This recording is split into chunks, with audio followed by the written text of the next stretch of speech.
approach of that team has been to make the car better and better over the course of the season. Don't forget, Le Mans was its first race, first ever race. So yeah, I would almost be surprised if they came with a car that was the same as the one at Le Mans. And they've clearly been working on it at the rear end. And in order to make that work, you have to do front end changes as well. Permission to speak, sir. Permission to speak, John. Go ahead, Godfrey. I'm wondering about the number 23 Signatech Nissan, in that it stopped on lap 21 for its first stop, and it's only got to lap 39 for its second stop. Is that a question of sort of back timing? No, they were looking at that car, Nick said, when they came in. Just before they came in, they had a moment, and they weren't far off when they needed to come in. They were the first of the stoppers. So I expect they thought, right, heck, my spun. Need to have a look at it. Let's come in 4 laps early. Okay, all right.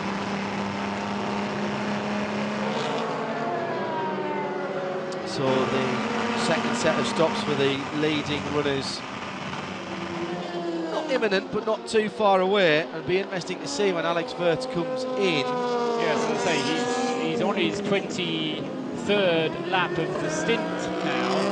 So, as I say, if he was the same length as the first stint, then this would be the one that he's due in on. But he had 5 litres left in the tank when he came in, and I think the car wasn't fully fueled in the first place, but we'll see the evidence of that. As I say, over the next couple of laps, Wirtz is into the Beckett's S's. The field is getting itself nicely spread out now, so that the little clumps of GT cars that you had earlier on aren't so much of a problem now. You tend to come across cars kind of one at a time as you're going round, and so Wirtz is able a little bit more to pick his time.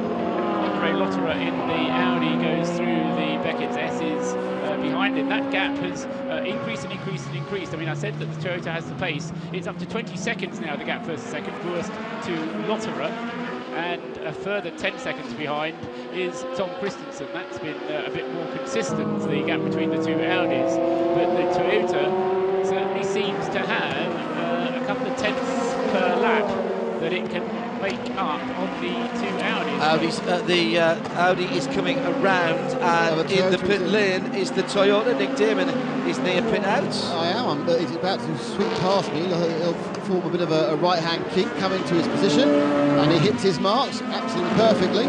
Out will get the lanky Alex Wirtz. In will get the less lanky Kazuki Nakajima, so a massive seat insert goes into the Japanese driver. Still in the case of where they're trying to get the fuel in, they're cleaning the windscreen. There's a sock puppet man helping with a lot of the work there on the right-hand side. We love those. Just fuel, isn't it? No, there'll be tyres as well. Interestingly, I can't. There's no point changing drivers if you're not going to change tyres. Even they have done that. I don't think they get quite. They were talking about triple stinting, and that was going to be the key. Now, normally we would discount that in the first run because the tyres would have been used in qualifying. These haven't, so it looks like this fresh net car triple stint. It'll be interesting to see what happens to the Audi. So I have already seen that Ben Troll has received some boosting, which makes me think they're not going to try and triple stint the number 1 car at least anyway. So unless the number 2 car is some sort of ultimate economy driver, tyres and fuel, we may not see. Off it goes. Looks like it's gone, and that was a very, very standard stop and a very efficient.